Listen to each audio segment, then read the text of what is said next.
Olá, bem-vindo ao canal Médico. Hoje nós vamos abordar um tema interessante, principalmente para os médicos que estão nas emergências, que é acidente com animais peçonhentos no Rio de Janeiro. Para isso, estamos aqui com o nosso convidado, Dr. Tiago Melrais, que é ortopedista, membro da Sociedade Brasileira de Ortopedia, membro da Sociedade Brasileira de Oncologia Ortopédica e membro da Sociedade Brasileira de Toxinologia. Tiago tem uma experiência muito interessante, vai contar um pouquinho para a gente o nosso dia a dia, principalmente nos locais de referência do Rio de Janeiro, principalmente no local de referência do Rio de Janeiro, onde a gente recorre quase que sempre ao Tiago, a sua expertise, né? Mas que vem aumentando muito no dia a dia. Tudo bem, Tiago? Olá, tudo bem? Queria agradecer o convite, principalmente desse tema que eu gosto tanto, que é uma grande área de atuação, mas não deixa de ser um prazer e um hobby meu. É um tema que acho que nunca me rendeu um centavo, mas eu faço com todo o amor possível. Pode não render centavo, mas rende bastante gratidão, né? É, Não é. só dos pacientes, mas como também dos colegas médicos que estão lá na ponta, atendendo no dia a dia. Eu acabo tendo pouco contato com os pacientes, mas principalmente com os colegas. É, exatamente. Até porque não é um tema onde há uma formação específica, né, Tiago? Onde o médico possa estudar realmente e ter essa formação para que ele tenha segurança no atendimento do dia a dia. Infelizmente no Brasil a toxinologia ela está inclusa na toxicologia, né? Que é uma subespecialidade do pessoal da Infecto.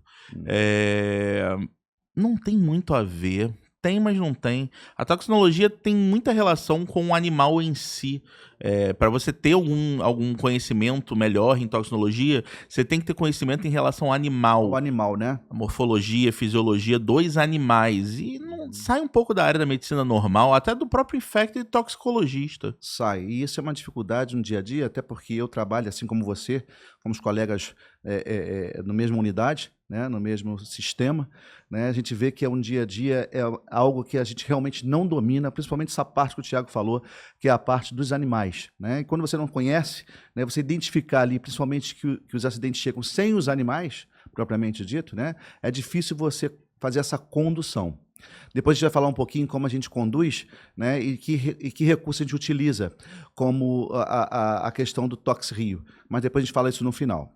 Então, assim, para começar, Tiago, eu queria te perguntar uma coisa. De frente, diante de um acidente, tá?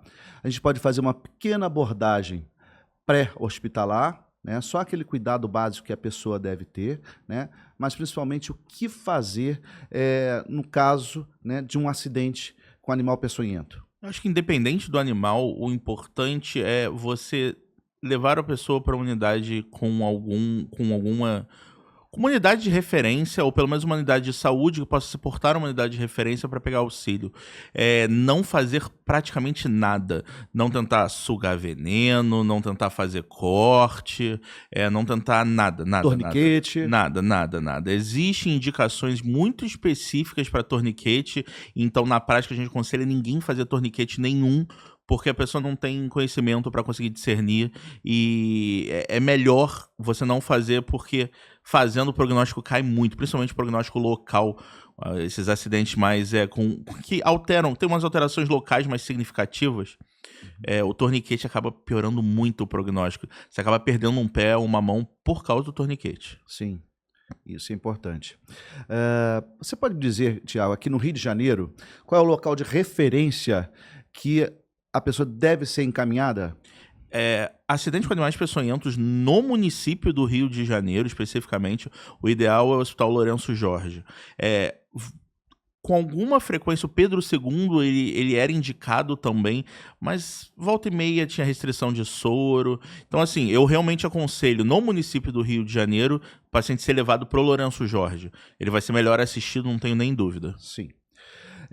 Quais os acidentes, Tiago, mais frequentes na nossa cidade? Se a gente, isso é interessante, eu já tive muita discussão sobre isso. Se a gente pensar em animais, Animais, cachorro e gato. cachorro e gato. Acabou. 99%, centenas de centenas por ano. Agora, animal peçonhento em si, o mais frequente é o não identificado. Isso é um detalhe importante. Importante. O acidente mais frequente é o causado por animal não identificado. É aquele animal que não está dentro daquele espectro de animais em que o soro cobre e não tem uma característica muito detalhada. Ele não é muito padrão. A evolução, a fisiopatologia da lesão não é muito padrão, assim, que diferencia do resto. Então, algumas aranhas, às vezes não aranha, mas é uma apresentação atípica, por exemplo, de acidente com formiga, com alguns besouros. Abelha. Abelha a gente ainda consegue identificar. E Menoptera em geral a gente ainda consegue identificar. Eu não consigo, por exemplo, te dizer se foi uma abelha, se foi uma formiga ou uma vespa. Isso. Mas eu consigo pelo menos identificar que é um acidente por Himenóptero, que é bem característico o imprint dele. Uhum. Mas principalmente pequenas aranhas.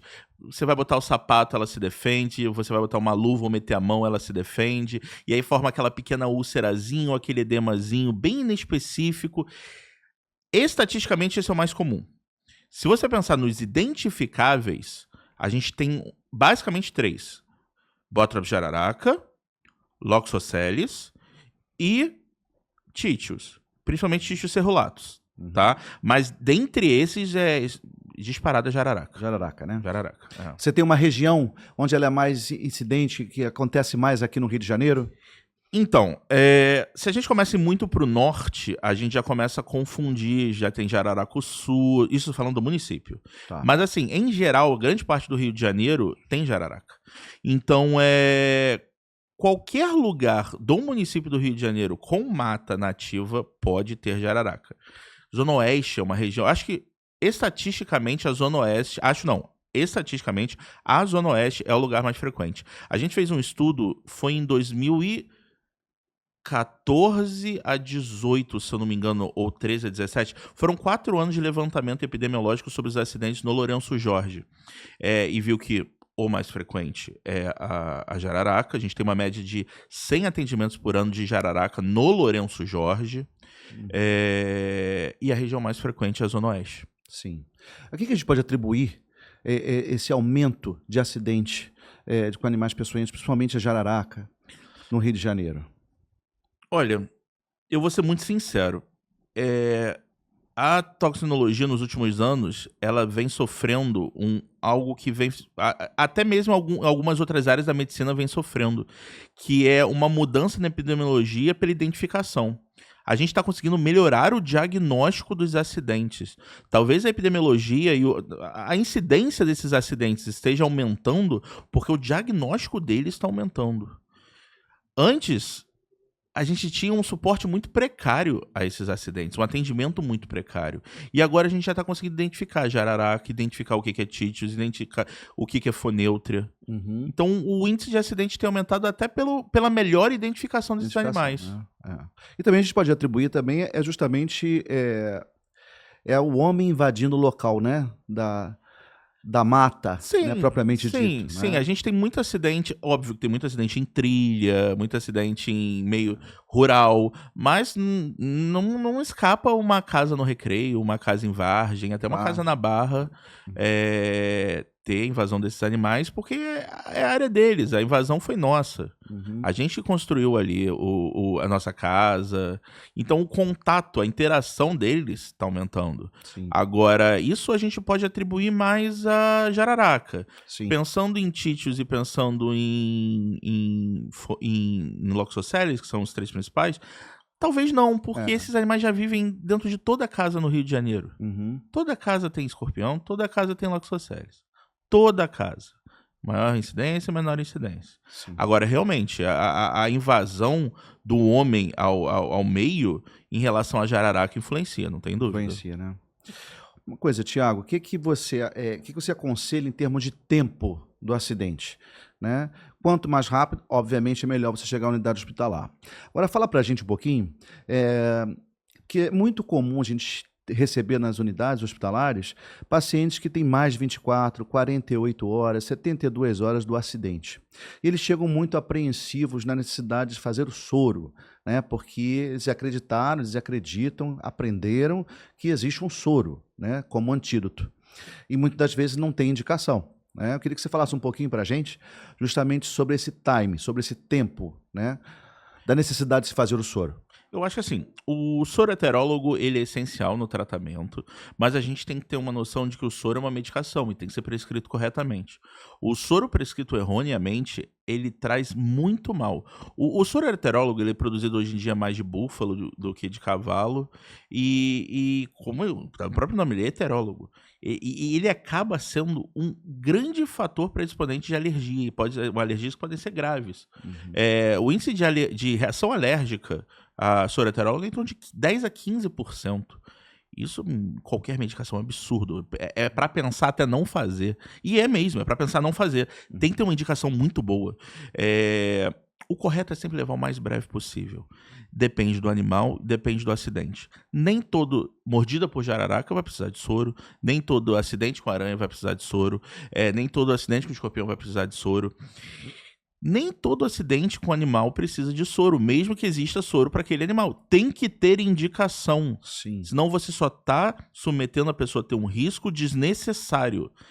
Estatisticamente, é mais provável você ter complicações ao soro do que ao acidente com o animal. Isso então, é muito importante ser dito, tem né, que Thiago? valer a Muito pena. importante. Tem que valer a pena. E mais, eu acho que assim, a toxinologia, ela é uma área grande. Pega biólogo, pega veterinário, pega muitos especialistas, médico, você tem que atuam em toxinologia. Anestesista, pneumo, infecto, ortopedista. É uma área muito grande, muito grande. Mas a toxinologia clínica, a gente sempre tem que lembrar que é restrita ao médico. A função desses outros colegas pode até ser, em alguns casos, quando você não sabe, de identificar o animal.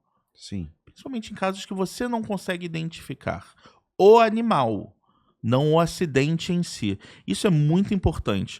Não é porque alguém falou da sua família, algum conhecido seu falou que você foi mordido, isso aí é uma jararaca e tem que tomar o soro. Às vezes, e eu não tô falando nem uma pessoa que tenha formação como biólogo, eu posso te garantir que se eu botar 3 serpentes aqui e peça pra todo mundo identificar, a maioria vai falar que todas são jararaca. Porque as pessoas não sabem identificar. Sim. Então, não é só a aparência do animal. Existe todo um processo em relação ao imprint da lesão, as complicações locais e sistêmicas decorrentes daquele acidente, para poder fazer a identificação. Então, antes a gente tem que lembrar de identificar certo para fazer o soro. Sim. Depois que você identificou certo, se precisa ou não do soro. O uso errado de soro, em alguns locais, já foram levantados que mais de 40% das ampolas foram gastas indevidamente. Isso é um absurdo. É a mesma coisa que você simplesmente dá uma medicação errada para uma pessoa. E é mesmo. É mesmo.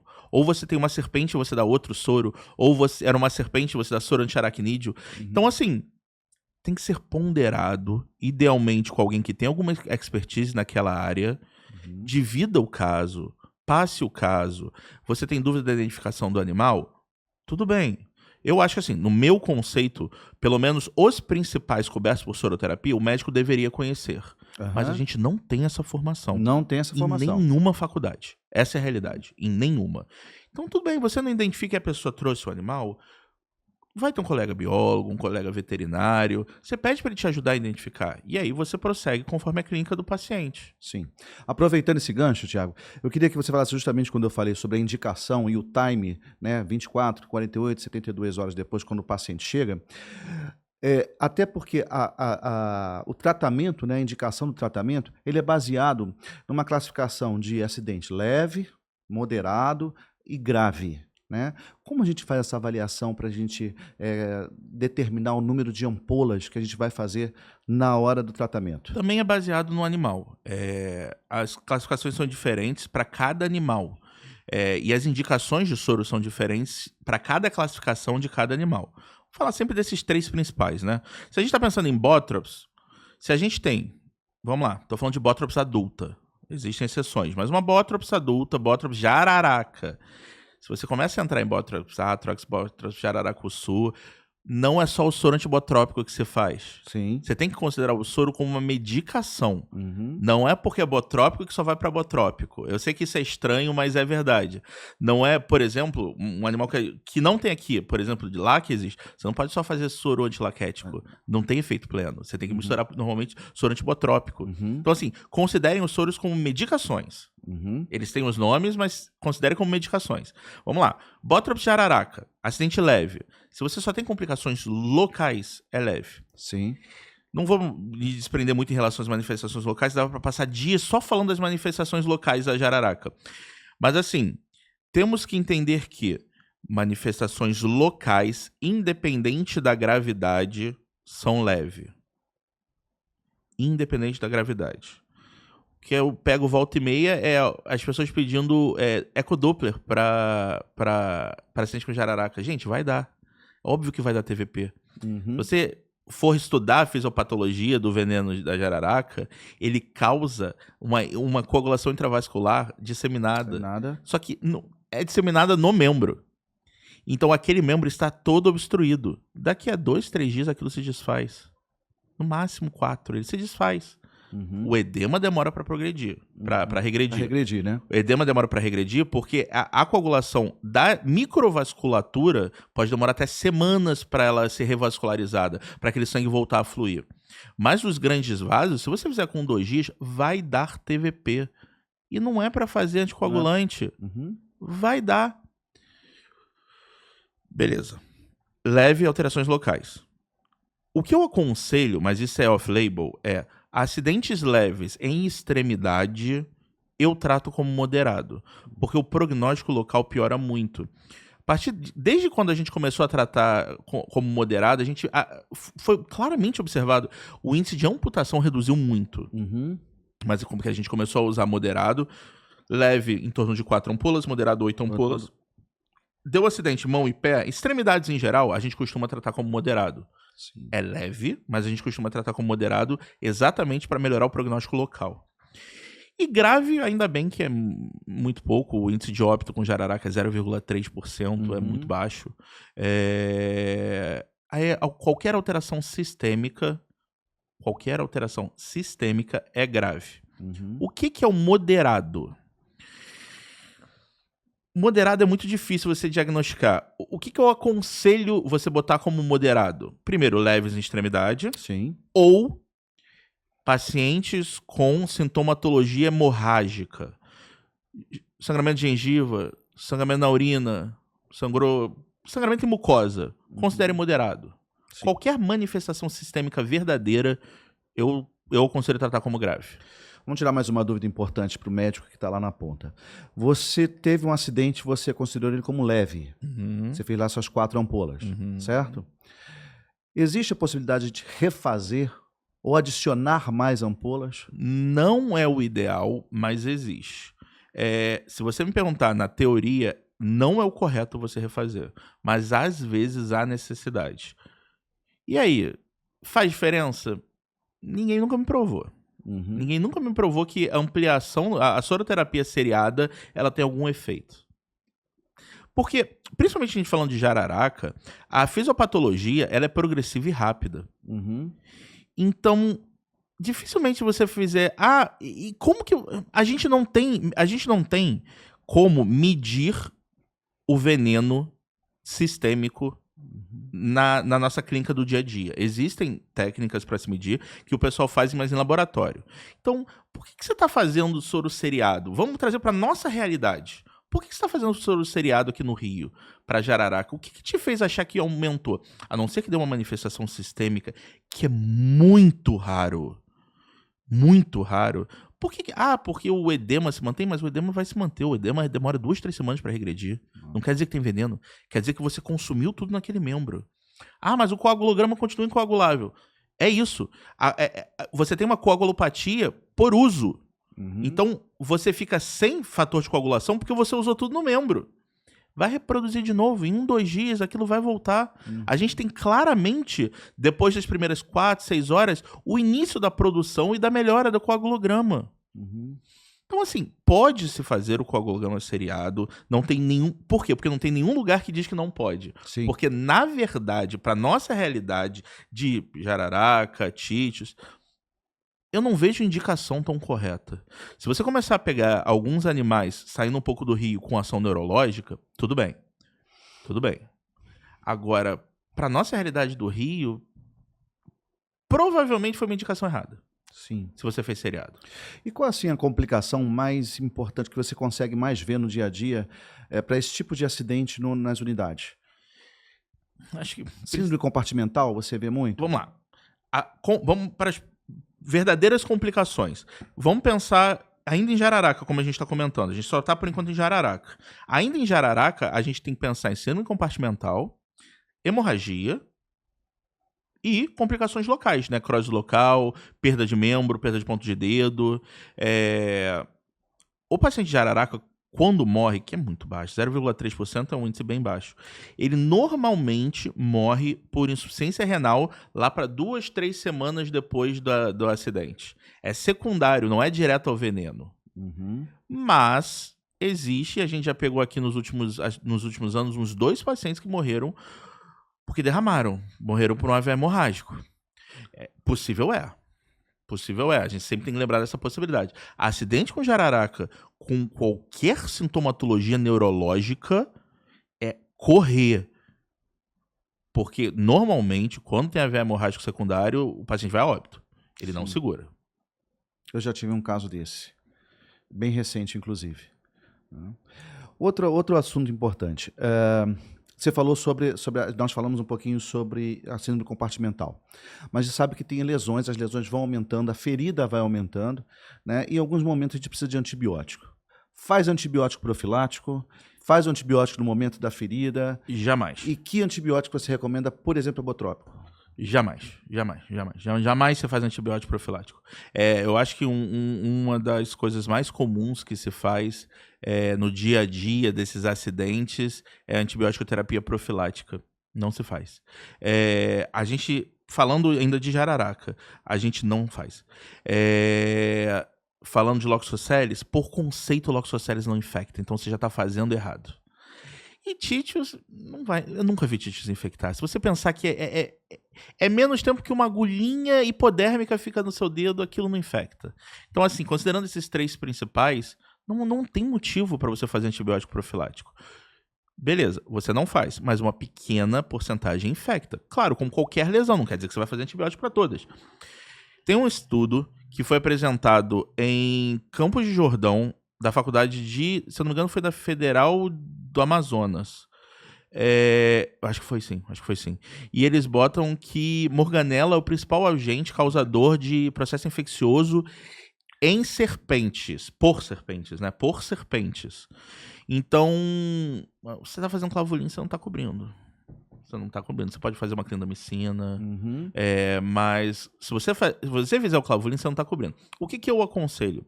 Você fazer algo de amplo espectro, sempre cobrindo gram negativo e gram positivo.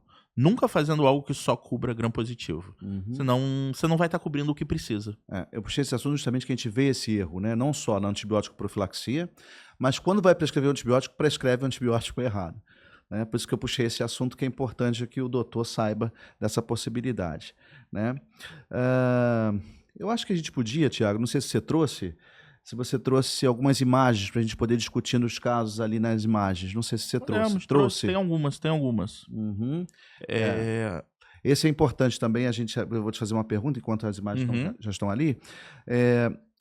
O que o médico, né, principalmente os novos que estão começando, que não dominam muito essa parte do atendimento, que exame eles pedem? Eles ficam perdidos, né? O que eu vou tomar conta, o que eu vou monitorar, o que é importante, o que acontece como escorpião, o que eu presto atenção. Obviamente que não precisa ser extenso, mas assim, o que eu presto atenção, né, em cada tipo de acidente desse? O que eu vou monitorar em cada tipo de acidente desse? Vamos falar dos 3 principais, então, ainda. Jararaca, títios e Loxosceles. Pensando em jararaca, coagulograma essencial, não tenha preguiça de fazer um teste de coagulação de Rosefield. Não tenha preguiça. Ninguém faz. Por quê? Você tem que colher sangue do paciente, tubinho de ensaio, ficar na mãozinha, e aí existe todo o protocolo a se seguir, Deu 10 minutos, começa a checar, gira de 1 em 1 minuto, faz o controle. É um teste simples. São 3, 4 etapas do lado do paciente. Você não tem que esperar colher, porque assim, é muito importante isso. Jamais peçam medicação IM para o paciente com acidente de jararaca, e sempre a pessoa que vai colher tem que ser a mais experiente. Já tivemos casos de hemotransfusão. Esse é emblemático. Hemotransfusão por buraco de antitetânica. Uma criança de 7 anos fizeram antitetânica no dia do acidente. A criança sangrou até o ponto de chegar com 6, 7 de hemoglobina pelo buraco pelo aquele buraquinho da antitetânica. E teve que hemotransfundir. Não se pode fazer antitetânica ou qualquer coisa intramuscular em paciente com acidente hipotrópico. Isso é essencial. Também é parte, não se pode fazer anti-inflamatório, por uma questão da fisiopatologia. É muito comum você ver o pessoal fazendo anti-inflamatório para acidente hipotrópico para melhorar a dor. Não pode. Anti-inflamatório é proscrito em acidente hipotrópico. Você vai pegar a ação do veneno dele, você vai ver que ele tem ação junto da ação antiplaqueta do veneno, e você piora o estado de coagulação do paciente. Então não pode fazer anti-inflamatório não esteroidal. Mas vamos lá. O que você checa de laboratório? Jararaca coagulograma e TC não é tomografia computadorizada, é teste de coagulograma, que é o de Rosenfield. Basicamente, se você quer fazer um controle completo, você deve fazer principalmente função renal e EAS, para você ver se tem sangramento de via urinária. Muito raro, mas pode ter. Vamos pensar em títios. Calemia, controle de potássio. O veneno ele é potássio dependente. Tanto que a calemia refratária à reposição em acidente com títio diagnóstico já é indicação de soroterapia, mesmo sem sintoma. Então a calemia no acidente com títios é importante. E a gente pensando em Loxoceles, se você quer ir assim para literatura e você quer cobrir bem seu paciente, faça hemograma e bilirrubina, direta e indireta. Porque existe a mínima chance de desenvolver o loxocelismo hemorrágico, e aí você vai ter uma hemólise maciça, um paciente que em 1 a 2 horas fica ictérico, e dificilmente não vai a óbito, a verdade é essa, mas é 0,00001%, normalmente quando acontece em criança, é muito raro. Na prática eu nunca vi, só vi em livro. Só vi em livro. Esses são os principais. E aí, se você entrar em outros animais, depende do animal. Isso. Cada veneno age de uma forma. Isso é importante porque assim, eu vejo no dia a dia as pessoas muito ansiosas, né? O que eu peço, o que eu não peço, qual a periodicidade que eu peço, o exame, o que eu tenho que controlar, né? E ouvindo isso a gente fica mais tranquilo e fica mais certo do que fazer e o que monitorar, né? Outra coisa muito importante em relação ao laboratório. Pelo amor de Deus, todo acidente vai dar leucocitose com desvio. Não quer dizer que está infectado. Só de ter envenenamento vai dar leucocitose com desvio. Por isso eu te perguntei do antibiótico. Não é para fazer antibiótico porque tá com leucocitose com desvio. Só de ter um envenenamento você já pode ter leucocitose com desvio. Então, por favor, não faz antibiótico porque deu leucocitose. Deu leucocitose porque envenenou. Claro. Isso é muito importante. Vamos lá. Primeira fotozinha ali. Essa amiga aí, que se trata? É uma Botrytis jararaca jovem. Eu não vou, óbvio, entrar em detalhes de fisiopatologia, mas a jararaca ela tem uma característica muito grande, que é o veneno da adulta ser diferente da filhote.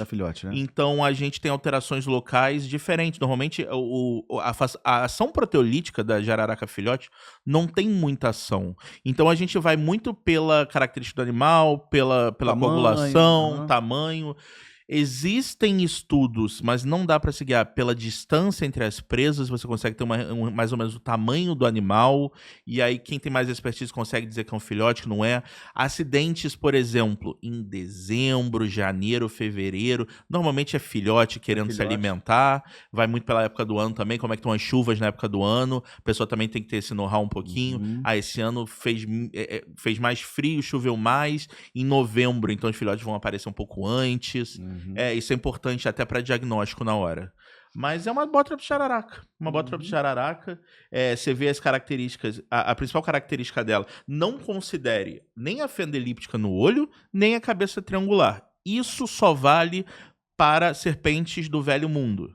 Tá? Se é assim é porque é venenoso. Não. Tem muito animal com cabeça triangular que tem vários boídeos com cabeça triangular e não é venenoso. Como é que a gente avalia ela? principalmente pelas características do dorso. Sim. Aquelas formações em telefone ou em semipirâmide, elas são bem características da Bothrops jararaca. Essa coloração amarronzada, acastanhada, é da jararaca em si. Começa outras Bothrops, tem outras colorações com outros padrões de telefone. Mas essa é a nossa principal causadora de acidente no Rio de Janeiro. Tá, vamos ver a próxima foto. Uma adulta um pouco mais robusta, parece ser ter um pouco mais de idade essa, mas também uma Bothrops jararaca, se dá pra ver que até a coloração, pode ser a época da equidise, mas a coloração dessa tá um pouco mais clara, mas é uma Bothrops jararaca. Não é porque eu vi que ela tem cabeça triangular ou a fenda elíptica, ou mesmo porque eu ouvi um chocalho. Todo mundo acha que, por exemplo, chocalho é cascavel. Não. Bater rabo é mecanismo de defesa de serpente. Se bater o rabo e tem folha, você vai achar que é uma cascavel toda serpente. Então, o ideal é nunca matar o animal, é levar o animal... levar o animal não. Não levar o animal, é tirar o animal do ambiente e tirar foto. Esse é o ideal. Eu vejo muita gente tentando levar o animal e ter novo acidente. Já vi mais de uma vez. Já vi acidente em pé, que o cara foi tentar pegar o animal e teve outro em mão. Já vi em uma mão, foi pegar, teve na outra. É muito comum eles querem levar dentro de garrafa PET, que é mais incrível ainda, né? E eu já peguei também animal vivo. Vivo. Em garrafa PET. Jararaca vive em garrafa PET. Exatamente. Eu pego também. Gente, é só tirar uma Aí eu fico foto. assim, como é que você conseguiu botar isso sem... ter um novo acidente, você causar um novo acidente, né? Assim, jararaca, ela não ataca, ela se defende, mas é um bicho, ele não tem um bom humor. Não tem um bom humor. Entre as serpentes, não é um animalzinho que você vai ficar manipulando. O bote é rápido, né? É bem rápido. Agora, assim, vamos ver se tem uma outra foto. Eu quero te perguntar uma coisa que você falou sobre jovem. Aí é uma morta, né? Infelizmente, 99% das jararacas que a gente recebe são assim. Recebe assim, né? Infelizmente. É assim. Ou decapitado, ou leva sua cabeça. Lembrar que também cabeça morde, tá? Isso é importante, isso é significativo. Você pode levar a cabeça, não leve na mão, porque ainda tem contratura muscular reflexiva e ele ainda pode morder. E mordeu ainda também de forma reflexiva, injeta veneno. Isso é importante. Então, se você... de preferência, tire foto, mas tome cuidado, porque cabeça amputada morde. Isso aí. Tem mais uma foto? Acho que de jararaca não. Volta aí um pouquinho. Eu queria te perguntar o seguinte. Você falou assim que... dependendo do tempo, né, as jovens e as mais robustazinhas, né, pela distância do dente você consegue identificar. Distância do dente, clínica da lesão. Sim. Mas existe um imprint característico desse tipo? Existe um imprint característico de jararaca. Sim, isso é importante, porque às vezes chega lá que não tem foto, você não sabe como é que identificar o animal, e às vezes pelo imprint você dá como é que é o tipo de imprint, como é que é o dente, como é que é a ferida, se é rasgada, se não é, se é... Eu vou ser muito sincero, na minha opinião, a toxinologia clínica, 99% da dificuldade é diagnóstico. Porque depois você segue o protocolo, tem um detalhe ou outro, mas se você seguir o protocolo que não seja o melhor para aquele paciente, é o certo e ele vai ficar bem no final. É o diagnóstico. Mas o diagnóstico... E você sempre, aquela coisa que a gente já falou, vê se é leve, moderada, né, ou grave. Né? Se você não entende... Resta seguir o protocolo. Exatamente. Agora, o diagnóstico é difícil. Mas tem como ver pelo imprint, né? A maioria das vezes tem como. A maioria das vezes tem como. Okay. Agora, eu vou te falar que... Porque muitas pessoas vão me questionar essa questão da distância entre as presas. Por isso que eu quero deixar claro. Eu sei que isso não é comprovado e tem estudos mostrando que não é possível fazer isso. O que eu tô falando é o seguinte... Eu não vou medir, mas quando eu sei que é uma coisa muito grande, eu tendo a achar que é mais adulto. Sim. Quando eu sei que é muito próximo, eu tendo a achar que é mais filhote. Eu não consigo determinar, porque senão eu sei que vai ter gente falando que é impossível. E mas te ajuda. Isso, mais a clínica, e principalmente levar um animal. Se você conhece o animal, a toxinologia é conhecer o animal. Você tem que conhecer o animal, você tem que conhecer os hábitos do animal, você tem que conhecer a morfologia do animal, você tem que conhecer a anatomia como um todo do animal. Se você conhecer a anatomia do animal, o comportamento de caça, a toxinologia envolve isso tudo. E isso tudo ajuda no diagnóstico. De uma forma ou de outra, isso ajuda no diagnóstico. No resto não vai influenciar, mas no diagnóstico influencia. Uhum. E esse detalhe da toxinologia que é o mais importante. E é o que é mais difícil. Uhum. É o que é mais difícil. Porque, como a gente falou, seguir o protocolo é só seguir o protocolo. Tem que conhecer, seguir o protocolo. Agora, identificar... Essa é a parte mais difícil. Essa é a parte mais o que difícil. causa insegurança. É o que causa o os erros. medo E os erros. Os erros, né? E os erros. Quer ver? Vamos. O imprint de jararaca. Primeira coisa que tem que saber é um animal que ele é solenógrafo.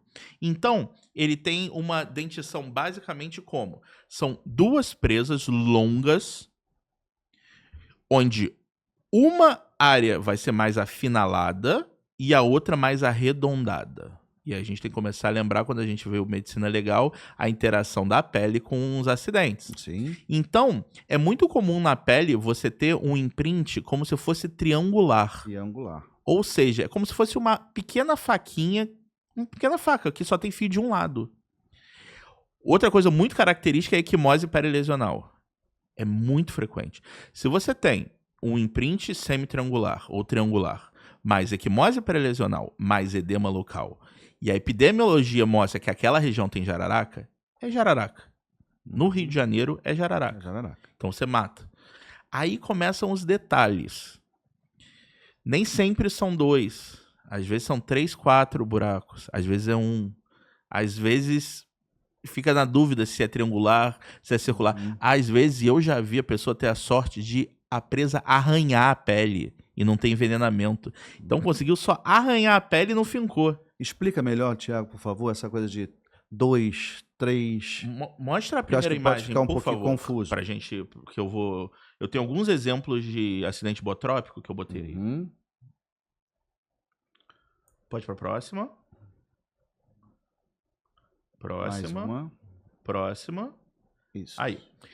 Aquele é um acidente bem típico, tá?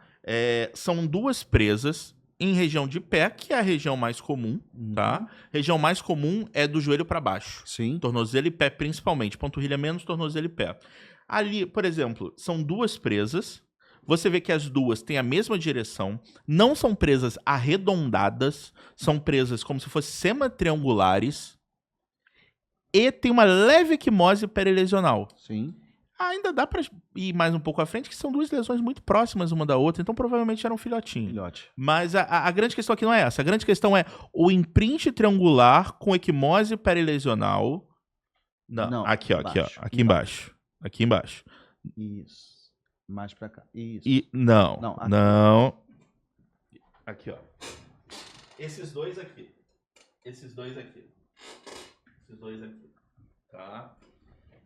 Isso eu vou te falar que às vezes é uma confusão até dos próprios colegas. Por quê? Porque você tá com um cara que tava fazendo trilha. Tem 500 mordidas de mosquito, 200 arranhões de galho e Formiga. você tem que identificar. Formiga tem também um print característico. São características. Mas dá pra identificar rápido. Você tem que identificar. Uhum. Acho que o principal diagnóstico pelo imprint diferencial é lacraia. Sim. Lacraia é muito parecido. É muito parecido, A né? clínica é diferente, o imprint... A dor é diferente. A dor é diferente. Você tem que lembrar também que Botrops, ela tem abertura e fechamento de uma amplitude muito grande, mas é basicamente vertical, e a lacraia é na horizontal. Exatamente. Então, a forma de entrada faz com que não seja triangular vertical, Mas seja triangular horizontal. E é uma dor absurda, né? É uma queimadura química. O veneno não tem ação, mas é uma queimadura química. É uma clínica diferente também. Mas o principal diagnóstico a gente conhece o doente lacraia. quando chega com lacraia, né? Porque a dor é assim. Você ouve absurda. o paciente antes de ver. É o que dizem, eu não tenho tantos experiência, mas é o que dizem de arraia na região norte. Você ouve o paciente antes de ver. A dor é absurda. Mesma coisa pra lacraia. Nossa lacraia é uma dor absurda. Acho que depois a gente pode falar também, fazer um outro programa falando sobre peixes, né? Podemos. Porque é muito interessante também, a gente esquece, mas a gente pega algumas coisas interessantes no dia a dia lá no Lourenço. Mas vamos, próxima. O edema é bem característico, tá? Como você estava falando em relação ao tempo de soro, voltando um pouquinho e pegando aquilo especificamente para jararaca. Existem pontos de corte para eficácia de soroterapia. 40 minutos, 4 a 6 horas e 24 horas. Tá? Muito bem lembrado, Thiago. 40 minutos é o ponto para ação proteolítica. Então, pra você tentar é meio que utópico 40 minutos. Ninguém chega, é raro. Chega, mas é raro. 40 minutos você consegue ainda combater o efeito proteolítico, a cascata que se retroalimenta coagulante local e proteolítico. Até 4, 6 horas você consegue ter um efeito um pouco local, mas mais uma prevenção de efeito sistêmico do que qualquer coisa, tá? Porque você fez o soro depois de 1 hora. O edema tá aumentando? Vai aumentar. Vai aumentar. Você fez depois de 40 minutos. E até discutível se não aumenta mesmo fazendo antes, mas tem alguma ação. Mas assim, o edema não é parâmetro de piora. O edema, a cascata de retrocoagulação do envenenamento, ela tem sua vida. Independente do soro. É aí que causa a ansiedade do médico, né? Porque ele vê o edema evoluindo, ele acha que está piorando e faz mais soro. E não é necessário fazer mais soro. Você não precisa ter veneno para o edema aumentar. A cascata se retroalimenta. Você tem o sangue dentro do vaso coagulando, um processo inflamatório local, jararagina agindo. Então, aquilo tudo se retroalimenta. A jararagina para de agir, mas continua com o edema local, com a coagulação acontecendo de qualquer forma, mesmo sem veneno. Não quer dizer que você vai fazer soroterapia seriada. Por isso que eu falo, jararaca, você vai fazer soroterapia seriada, provavelmente você está indicando errado. Mas então, são 2 lesões. Você tem que lembrar que nem sempre, nesse caso, por exemplo, a gente já pensa em um adulto, um animal maior, ou até mesmo 2 botes. Pela distância das presas. Ou até mesmo 2 botes. Acontece, já vi 3, 4 botes no mesmo paciente. Aí você começa a colher história. Eu já vi 3, 4 botes paciente alcoolizado, mas acontece. Então, assim, imprint semitriangular, com uma equimose considerável em volta e um edema significativo. Esse edema, não se assuste, a TVP ela some com menos de 1 semana e ele demora umas 2, 3 semanas para regredir. Tá? O estado de coagulabilidade do paciente com a terapia correta, a soroterapia correta, 24 horas já está melhorando. Que aí entra nos critérios de liberação. Basicamente, os critérios de alta que a gente tem, não existe isso protocolado. Sim. Mas os critérios de alta que eu uso, pelo menos que faz sentido, melhora completa do coagulograma ou curva de melhora significativa. Normalmente, 36, 48 horas você já tem. É o que a gente usa mais frequente, essa curva. É a curva de melhora. Porque a gente nem sempre consegue prender o paciente esse tempo todo. Ele percebe a melhora, né? É o que a gente vai estudando justamente essa curva de melhora. Se realmente não tem essa curva, a gente não libera. Exatamente. Aí você segura, porque como eu falei, o cara dá uma topada com o dedinho e sangra até morrer. Igual a criança que teve que tomar sangue porque foi fazer uma antitetânica. Ou faz uma hipertensão e derrama. O cara tá com sangue incoagulável. Totalmente incoagulável. Tá tudo no membro. Próximo, por favor. Aí mostrando... porque aí a gente começa a entrar em detalhes, mas é aquilo que eu falo. Você tem que entender o animal. Aí você tem um acidente. Provavelmente esse animal, ele ficou com a presa dele presa no membro. E aí, na tentativa de tirar... a gente tem um imprint de reajuste. Provavelmente ele tentou tirar, ajeitou uma das presas e acabou fincando de novo. Isso é muito comum. Muito comum. Mais da metade dos acidentes tem imprint de reajuste. Então, provavelmente são as 2 presas e um reajuste daquela presa ali. Sim. São 3 orifícios de acidente de jararaca. Só para mostrar que não precisa ser 2. E às vezes, porque a jararaca ainda tem uma curvatura de abertura boa da boca. Então, ela consegue, às vezes, só um orifício no maléolo. Então, às vezes, um orifício também pode ser acidente com jararaca. A gente vê claramente uma clínica melhor, porque o envenenamento ele é volume dependente. O envenenamento basicamente é concentração do veneno e volume de corpo. Sim. Então, quando tem uma presa, tem menos veneno injetado. A gente vê clínica melhor realmente com o acidente. Edema melhor, menor. Tudo menor. Resposta melhor ao soro, tudo melhor. 2 pra frente não faz diferença. Minha prática, isso também não tá em livro nenhum. 1 faz diferença, 2 pra frente não faz diferença. Sim. Tá. Próximo. Aí um acidente... na verdade eu botei esse porque esse tá muito bonitinho. Você vê que ele é triangular, você vê o formato que ela mordeu, você vê que ela provavelmente horizontalizou a cabeça pra morder E ali Equimose em torno. tem uma equimose em volta, é uma lesão semi-triangular ou semipiramidal, e não tem muito edema Ainda. Ou acabou de se alimentar, ou ainda não tem. Ou não inoculou muito. Ou não inoculou. É difícil. Difícil, né? Quando não inoculou, tem basicamente duas opções. Ou é jovem, e aí inoculou, mas não tem efeito proteolítico, ou acabou de comer. Acabou de comer, né? As pessoas, é o que eu falo, transologia você tem que amar o animal, você tem que entender o animal. Não adianta só você entender o homem. Já aconteceu de me levarem a acidente e tava com a barriguinha cheia. Aí você, cara, não faz soro, faz coagulograma. Acabou de comer. Aí você tira, tem tipo um rato, se você quiser, um anfíbio ainda não digerido. Vê se envenenou. No caso, não tinha envenenado. Porque acabou de usar. Toda vez que ela usa, ela gasta. Ela não usa à toa. Ela gasta energia para produzir o veneno. E quando ela usa, ela tem que produzir mais quantidade. Então, se ela acabou de se alimentar, o prognóstico é melhor. Às vezes, nem veneno suficiente para dar clínica. Próximo. Aí também um acidente típico Aí já tem o edema, né? Aí já tem um edema, 2 lesões, lesão maleolar, uma coisa bem típica. Lembrar também que a gente não faz antibiótico, mas não quer dizer que a gente vai ser sujo. Limpe a lesão. Por que as pessoas esquecem de limpar a lesão? Porque envenenou. Não importa.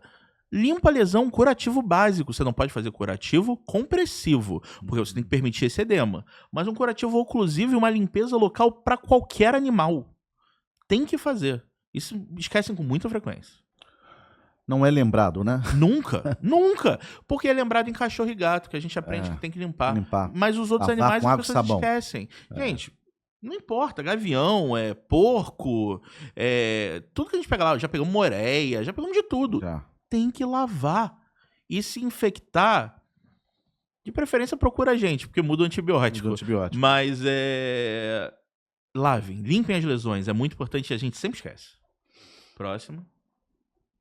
Lesão também típica, 2 presas, um imprint que você vê de uma serpente solenóglifa com 2 dentes, os 2 presas bem fincadas, semipiramidal, equimose perilesional, edema. Você tem isso tudo. E você tem aonde foi o acidente? Foi na Pedra da Gávea. Gente, é jararaca. Se você começar a pensar em outras serpentes, qual outra poderia ser? Não sei, micruros? Tá bom. Imprint diferente. A boca é diferente, a arcada dentária é diferente. Então vai ser tudo diferente. Não precisa nem ter clínica ainda. Só pelo imprint você já vê qual é o animal. Imprint mais localização. Sim. Próximo. Essa também. Essa eu botei porque foi bem emblemática. Foi bem emblemática, né? Acidente com jararaca, região subungueal, você vê equimose subungueal, o paciente levou o animal, era jararaca, você vê que também que é um animal que não tem uma presa tão grande, tão pequena, é uma presa já de um tamanhinho bom, provavelmente um adulto, e mordeu embaixo da unha. E aí evoluiu com a clínica de sempre. Sim, edema, equimose, aquela TVP local, característica. Mas foi bem característica essa, foi bem emblemática essa. Esse foi recente. Não me recordo, acho que foi, não sei se foi esse ano ou ano passado. Não. Foi esse ano? Recente foi porque eu acompanhei. Tá. Essa foi bem emblemática essa daí, bem característica assim. Próxima. Mudando. Mudamos, né? Isso aí, acho que, na verdade, a gente já falou, de um modo geral, o tipo de atendimento, né? Agora acho que a gente quer mais só ilustrar mesmo. Esse é o terror de todo pediatra, né? Todo pediatra. Porque eles morrem de medo de loxoceles. E eu acho que a maior parte dos auxílios que eu dou nos hospitais, que o pessoal me chama, para pediatria é por aranha. A maioria é por aranha. Às vezes lagarta e tal, mas a maioria é aranha, né? A maioria é aranha. E a maioria é inespecífico. A maioria é não diagnosticada. Não viu, não sentiu. Eu vi uma marronzinha subindo, mas não sei se é ela. Aí fala que é marrom, traz a foto, não é marrom. Exato. Não é porque a pessoa tem na casa que é aquela. Gente, a gente tem loxoceles em todas as casas, a gente tem licose em todos os jardins, a gente tem foneutro em todos os jardins, na Barra, no Recreio, na Zona Oeste toda. Não quer dizer porque tem na sua casa e você tem um acidente. Às vezes na sua casa você tem um acidente e é um mosquito. Só a título de curiosidade, a gente pega muito no Lourenço, né? Acidente no hortifruti. Muito. No hortifruti. Na hora que o pessoal vai mexer na banana, no cacho de Aí banana... a gente pensa em aranha-banana, vulgo fonêutria, que é a armadeira. Exatamente, a Aí armadeira. Falou, eu tava no hortifruti, pegou, aí você já pensa em armadeira na hora. É. Já pensa em armadeira na hora. Mas vamos lá, Loxosceles. A Loxosceles leta é a que a gente tem, é a mais comum, tá? Esse aí é um machozinho, você vê que o abdômen dela é bem pequenininho, ele é mais alongado, mas a questão o acidente com ela, de forma característica, é indolor. O paciente não sente. Sim. O tamanho daquele animal é minúsculo, é menor do que uma agulhinha. Você não sente. Você só observa a lesão depois de algumas horas. Sim. Às vezes uma coceira que começa... É aquela reação local que começa a ficar aquela coisa hiperemiada. É aquela coisa hiperemiada, inespecífica. Que começa a coçar. Os livros não botam muito, mas com alguma frequência a nossa leta evolui para flictema local. Sim. Depois vai para lesão característica, mas os livros de literatura não sei porque não sei se é característico da leta, minha experiência é mais com a leta, mas evolui muito frequentemente para um flictema local ou alguns pontos de flictema e é leta. E aí, vamos à parte ruim logo. Gente, tem que fazer o soro porque o livro manda, não tem efeito nenhum. Não existe nenhum tipo de terapia comprovado para veneno de Loxosceles leta. Nenhum. Nada que você fizer vai fazer diferença. Já foi tentado baroterapia, já foi tentado eletroestimulação, já foi tentado tudo que você imaginar. Pois é, e a gente acaba fazendo, né? A literatura manda a gente fazer. Manda fazer. Eu sempre falo, gente, faz porque tem que fazer. E aqui o mais comum é aquela parte que nós já comentamos, né? Geralmente quando o paciente chega até o hospital, até a unidade hospitalar, tem dias. Sim.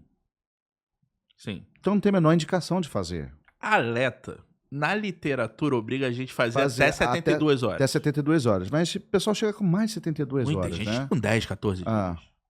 Porque a evolução é ruim. Né? A gente faz até 72 horas. Uhum. Se a lesão for muito característica e chegar em torno de 5 centímetros, a gente faz. Mas não tem efeito. Não funciona de nada. A gente só faz por fazer. Porque a verdade é que vai evoluir da mesma forma. Vai evoluir da mesma forma. A função, basicamente, da soroterapia é para aquela entidade que eu comentei que é extremamente rara, que é o loxoscelismo hemorrágico. Uhum. Aí, na literatura, diz que ela tem um efeito bom. Sim. Como é muito rara, eu nunca nem vi na prática. Também não. Não posso dizer. Mas para loxoscelismo cutâneo, o soro não tem efeito nenhum. Ponto. Mas vamos fazer porque a literatura manda lesões até 5 centímetros e 72 horas. Mas a gente sabe que vai evoluir igual. Sim. Igual. Vamos lá? Próxima. A placa marmórea é bem característica, tá? A placa marmórea, ela começa... A gente chama de lesão em mármore, né? Lesão em mármore. Ela começa a evoluir com 1 a 2 dias de evolução. Ela nasce com eritema inocente e ela vai ficando dessa forma. Isso é uma coisa muito importante para todo mundo saber. Chegou 1, 2 dias com necrose local, não é Loxosceles. Uhum. A Loxosceles começa a necrosar com 5, 6 dias na forma central, indo de forma centrífuga a necrose, mas é com 1, 3 dias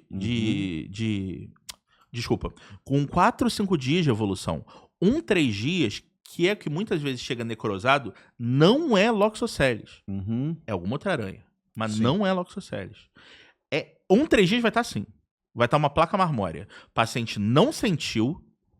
Eles não sentem, porque não dá para sentir. Coçando, de repente evoluiu e chega na unidade assim. Alguém teve alguém foi abençoado de lembrar que existe aranha e mandar o paciente pra gente. Tanto que esse paciente até fez soro, foi dessa semana. Foi dessa semana. É muito raro a gente fazer soroterapia para Loxosceles. Uhum. Muito raro. Se a gente tem indicação em 1, 2 pacientes por ano, é muito. Eu ia te perguntar, porque eu conheço o caso, né? Assim, nesse caso aí, o que a gente faz? Fizemos o soro, né? Porque tinha tempo, tinha janela, a gente achou que deveria ter feito, né? E nós fizemos, né? Não evoluiu muito mal. Ótimo. Tá? Não evoluiu mal. Não evoluiu mal porque não ia evoluir mal. Não ia evoluir mal. Não exatamente o que eu ia falar. Não porque não ia evoluir mal. Exato. Porque a gente conhece a aranha e a gente sabe que evolui mal. Eu já vi necroses importantes com perda de extremidade. Já vi também. Necroses muito grandes, muito grandes. Uhum. E assim, é desesperador, porque você não tem o que fazer e é uma necrose que evolui. Às vezes demora um mês evoluindo para pegar o membro inteiro e não tem o que fazer. Você não consegue frear Você não consegue aquilo. frear. Né? Você vê exatamente aquela necrose começando ali no centro, e ela vai espalhando, espalhando, e o paciente fica aflito, ele acha que tem que fazer o soro, porque foi a falta do soro, né? Exato. E você tenta explicar e causa uma aflição realmente, porque é uma ferida muito ruim. Né? O tratamento é ficar tratando a ferida, desbridamento, né? Levando no centro cirúrgico, chamando o cirurgião, né? E tratando, né, a infecção local. Aproveitar só esse adendo que você comentou sobre desbridamento, falar um detalhe que é muito importante para todos. E eu sei que muita gente vai me criticar muito, tá? Já mas eu vou falar. Isso. O flictema no acidente com animal peçonhento deve ser debridado precocemente. Me desculpa, meus colegas vasculares. 100% dos pacientes que a gente manda para avaliação desses pacientes, o vascular fala que não precisa debridar, porque no treinamento deles realmente não precisa. Mas o flictema secundário a acidente para animal peçonhento deve ser debridado de forma precoce. Por quê? Existem estudos feitos, se eu não me engano esse estudo é australiano, mostrando que no acidente com algumas serpentes o flictema tem veneno ativo. Sim. Então o flictema aumentaria progressivamente por ação do veneno dentro do flictema. A bolha vai aumentando pelo interior dela. Então, por isso, não se arrisca. Flictema precoce, fez bolha, qualquer animal dos peçonhentos, claro, precocemente debrida, tira. É para tirar. Quarta-feira nós discutimos um caso, eu te mostrei uma foto lá no nosso grupo, né, e eu realmente tive que fazer essa limpeza porque a gente combinou, né, concorda nesse tipo de ação.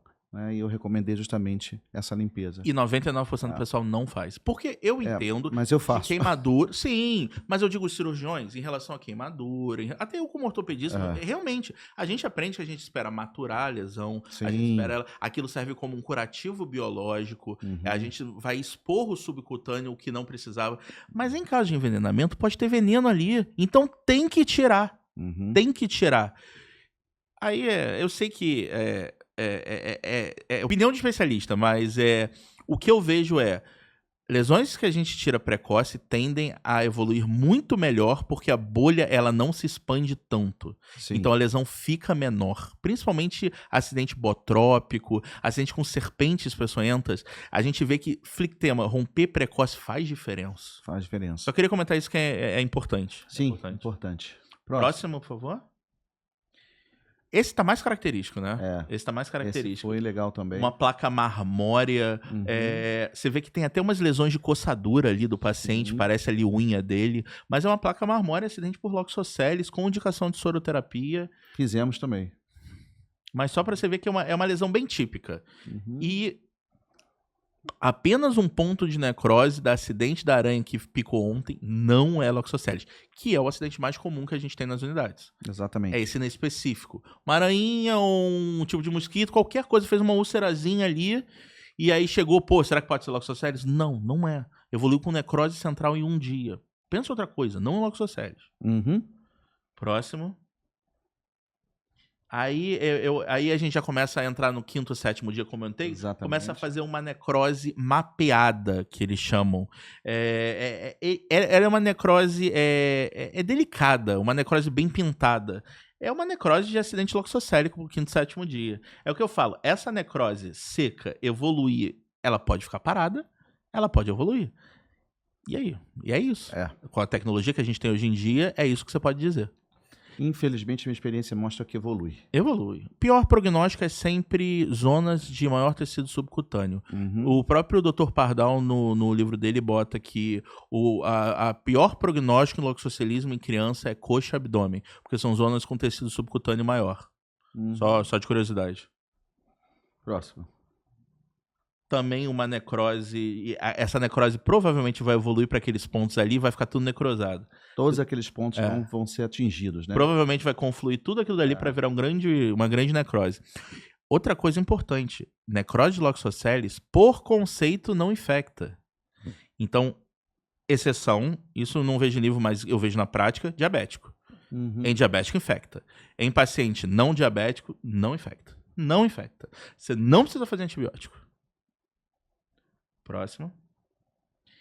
Então, eu peguei essa imagem porque é uma apresentação totalmente atípica, não demonstrada em nenhum lugar. Existe a manifestação do loxoscelismo cutâneo dermatogênico, só que ele é só descrito para criança. O para criança, ele é descrito exatamente como você não ter nem a necrose de pele, só ter um edema de face permanente. Permanente, eu digo, que se mantém, persistente, por alguns dias. Esse senhor, aparentemente, evoluiu com uma coisa semelhante. Ele tem uma necrose ali, um processo inflamatório, e um edema burral de face. É que a gente tá com a tarja, né? Mas assim, o olho dele praticamente não está abre, aberto. Praticamente não abre. É muito raro. O loxoscelismo dermatogênico clássico, que é descrito em criança, é muito raro. Essa manifestação desse senhor eu achei bem interessante. É muito raro você ver esse edema assim, mesmo sendo em face. Próximo. Títios. O cerulatus é o mais comum, tá? Que é o vulgo escorpião amarelo, que a gente chama. É mais comum na nossa região. Tem em todas as casas, você só não sabe. Se você mora no Rio de Janeiro, tem. Você mora no Alto Leblon, tem. Você mora em Jacarepaguá, tem. Você mora em Realengo, tem. Você mora em qualquer lugar, tem. Tem títios na sua casa. Se tem barata, tem títios. Se tem barata, tem lacraia e tem títios. Ponto. Quer combater títios? Combate barata. Ele você não vai combater. Não existe como. Você combate a barata, você combate a comida dele. Mas ele você não vai combater. Exato. Mas acidente com ele é muito raro. Acidente com ele. Muito raro, não. Vamos botar infrequente comparado aos outros. Pego também hortifruti. Tem sim. Tem. Tem hortifruti, tem. Pessoal, sou paisagista, zelador. Alguns cuidados, a gente fala, eu brinco com o negócio com o lance do hortifruti, porque é uma realidade. Né? A gente pegou no outro dia uma família com 2 crianças no Lourenço, né, que compraram na vinda de Teresópolis ou Petrópolis, pararam na estrada e compraram uma penca, um cacho de banana, né, e botaram no carro, e ali tinha um animal, o Titus, que picou as crianças. E né? tem a história da bromélia do Leblon, não sei se você sabe, isso deve ter uns 6 anos. Foi retirada uma jararaca de um vaso numa cobertura do Leblon, porque a mulher comprou uma bromélia envasada e ela veio dentro do vaso. Tá vendo? Isso acontece. Próximo, por favor. Então, o títios é o seguinte, como que eu posso dizer? Nunca dá nada. Quando dá, o prognóstico não é bom. Tá? É muito raro você ter um acidente moderado ou grave com títios. Mas quando dá, o prognóstico é bem delicado. Principalmente criança, abaixo de 20 quilos, 2 anos, e cardiopata. Como ele é potássio dependente, esse veneno, né? E ele tem como ação uma hiperatividade de sistema nervoso simpático e parasimpático, para você pensar na sintomatologia dele, é só pensar o que predomina num órgão, simpático ou parasimpático? Parasimpático. Então, o que o parasimpático faz nesse órgão? Essa é a sintomatologia dele. Essa é a sintomatologia dele. É isso que você vai pensar. Quem é mais suscetível a isso é o cardiopata. Sim. Atender o paciente com títios é cardiopata, mesmo antes de ver envenenamento. Antes de qualquer coisa, calemia eletro. Se previne. Se previne. Porque se for para dar problema, vai ser no cardiopato. Normalmente é no cardiopato. Sim. A lesão é característica dessa forma. Você dificilmente vê um ponto de inoculação. Você vê um brilho local, uma sudorese local associada... na loxosceles é um marmório roxo, rosa. Aqui é uma lesão rósea esbranquiçada. Normalmente, ele é um grande eritema com pontos esbranquiçados. E você vê um ponto esbranquiçado maior, que nem sempre dá para definir, às vezes não dá. É confuso. Boa. Não, é difícil definir qual exatamente é o ponto, mas normalmente é um ponto esbranquiçado que não é de alto relevo, se não muda o diagnóstico de alto relevo, que não é de alto relevo. Um ponto esbranquiçado que não é de alto relevo e várias regiões eritematosas, meio mais claras, é acidente com títios. Sim. Tá? Próximo. E normalmente é em mão. Dificilmente não é em mão. Dificilmente não é em mão. Aí a gente vê um dedo brilhoso, ou seja, sudorese local. Sim. Assim, eu só sei esse e assumo porque o paciente me mostrou. Porque o paciente ele sabe exatamente onde foi o acidente. Não é uma dor inespecífica e nem uma dor significativa. É uma dorzinha de mordida de mosquito. A dor em si é pequena, mas tem uma zona esbranquiçada central. Sim. Que é onde ele me mostrou que era. Assim, mas é muito difícil. Às vezes o paciente não sabe. Normalmente sabe, porque ele sente. Ele sente. Ele consegue ver, né? O escorpião. É engraçado que os Eles escorpiões levam ver. vivo. E levam vivo. Levam vivo. Esse que é praga, eles levam vivo. O que não é praga, o que é protegido eles matam. Eles matam. Então, é brilhoso, sudorese local, eritema, um eritema meio inespecífico com pontos esbranquiçados. Sim. Isso é bem... pontos esbranquiçados Você falou um ponto muito planos. importante, que brilha, né? Isso. Brilha. E pontos esbranquiçados planos. Uhum. Você tem ponto esbranquiçado de outra forma, os diagnósticos mudam, tá? Uhum. E dificilmente você vê o ponto de entrada. Muito difícil. Muito difícil. Próximo. Mesma coisa, você vê, tem um membro brilhoso, pontos esbranquiçados. Ali eu sei que como é que deixa eu apontar aqui. Nessa região aqui. Acidente, mais ou menos aqui. Exatamente porque o paciente me falou. Porque não é muito fácil você definir exatamente onde é. A maioria das vezes ele sente, ele sabe, fica uma dorzinha chata, como se fosse uma mordidinha mesmo de mosquito. Mas é um ponto esbranquiçado plano dentro de um grande eritema. Esse é o acidente escorpiônico. O que você tem que tomar cuidado é calemia. Sim. Toma cuidado da calemia desse paciente. E, indiretamente, o eletro dele, o coração dele. Claro. É isso que você tem que tomar cuidado em acidente com títios. Especificamente títios, tá? Isso é importante. Não é todo escorpião. A gente tem dezenas e centenas de escorpiões na nossa fauna. Não é todo escorpião. O nosso soro cobre para títios. Sim. Cerulatos, baienses, mas títios. Sim. Não todos os escorpiões. Por isso que até mesmo foto e levar o escorpião é importante. Porque a clínica vai ser parecida localmente. O que muda é sistêmica. Sim. O que muda é sistêmica. E outra coisa do títios, que é característica também, é não doer muito. Alguns outros da nossa fauna dão uma dor bem considerável. Isso também já ajuda a gente às vezes. Próximo.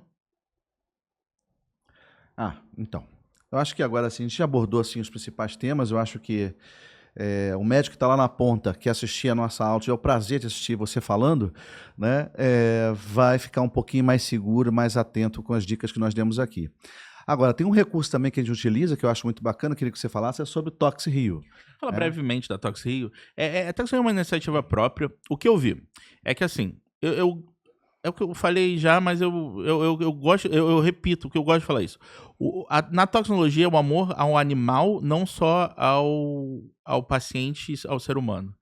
Então, eu sempre tive esse fascínio, essa paixão, e o que acabou me levando a ler dezenas de centenas de livros sobre toxinologia, sobre morfologia de serpente, tenho livro de taxonomia, tem um monte de coisa, cursos feitos fora em relação a esse tema. Só que é um tema que é totalmente negligenciado na saúde brasileira. Sim. Porque, em geral, é a população mais humilde que é acometida em zona rural. Então, acaba que não há tanto interesse, principalmente por questões econômicas desse tema. E acaba não tendo, mesmo você querendo, não tendo abordado esse tema nas nossas faculdades. E os colegas ficam totalmente à mercê daquilo. Soltos. A pessoa quer ajudar, mas não tem conhecimento para aquilo. Então eu criei a Tox Rio. Tox Rio é de iniciativa própria, é totalmente sem interesses econômicos, que é basicamente, da forma mais simples possível, é um grupo de celular, um grupo de WhatsApp, onde postam os casos e a gente discute. O grupo tem enfermeiro, estomaterapeuta, tem veterinário, tem médico intensivista, médico cardiologista, médico plástico, gestores de diversos hospitais, emergencistas, você imaginar, biólogo, veterinário, com o objetivo de tentar auxiliar esses colegas com acidentes em qualquer lugar que seja, e tentar pelo menos auxiliar. Eu não vou... Não é um serviço de especialista. Veja, é diferente.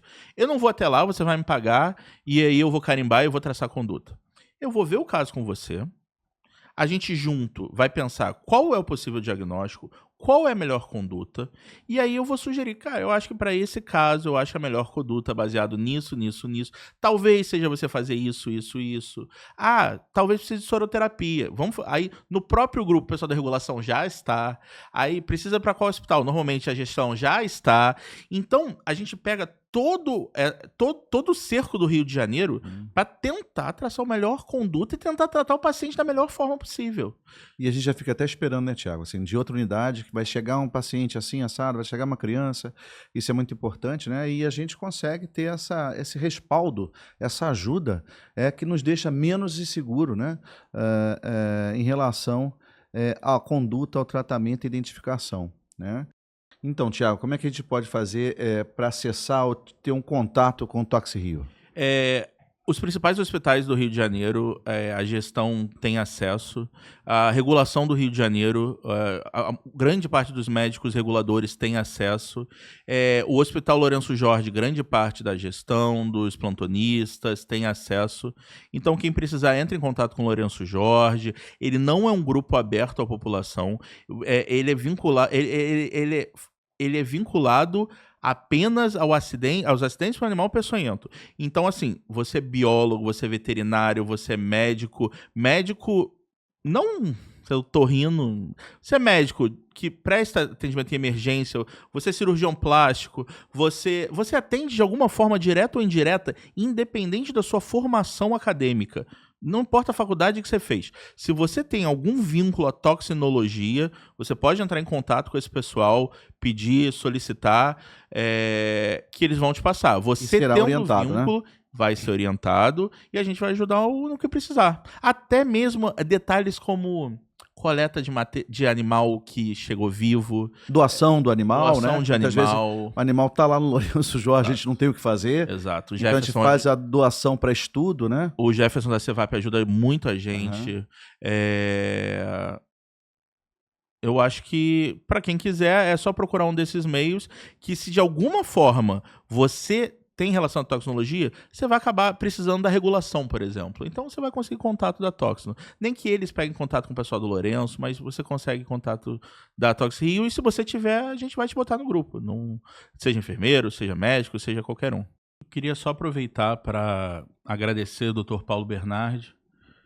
Ele foi o responsável, ele tem direito autoral sobre as fotos dos animais, sobre a foto de Bótrops e de Títios.